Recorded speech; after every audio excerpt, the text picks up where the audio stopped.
14 போகுது. அதுக்கு மேலே வண்டி இருக்குது ஃப்ரண்ட்டில், அதனால் நல்லா புஷ் பண்ண முடியல. ப்ளஸ் எனக்கு என்ன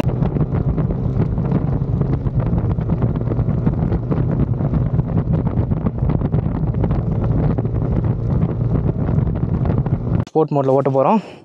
இது வந்து ஆஃப் செட்டாக இருக்கும் அந்த டேங்க். அதுக்குள்ளே கவர் போட்டனால எதுவும் காட்ட முடியல. இல்லைனா சூப்பராக இருக்கும், அது பார்க்குறதுக்கே செம்மையாக இருக்கும். அது மற்றபடி சுவிட்ச் குவாலிட்டி, சுவிட்ச் கேர் குவாலிட்டியெல்லாம் கொஞ்சம் நார்மலாக தான் இருக்குது, ரொம்ப பர்ஃபெக்டாலாம் சொல்ல முடியாது. எனக்கு பிடிச்சிருக்கு ஆக்சுவலாக சொல்ல போனால். இதை பார்த்திங்கன்னா நம்ம RPM லைட் இதில் எரியும். நம்ம ஹேஷ்டாக் டுடே யூடியூப் சேனல் வச்சுக்காரு பார்த்தீங்களா, அவரோட வண்டி தான் இது. ஃபுல் பிளாக்ல வாங்கியிருக்கான். முன்னாடி ப்ளூ கலரில் வச்சுருந்தான், இப்போ பார்த்தீங்கன்னா பிளாக் கலரில் வாங்கியிருக்கான்.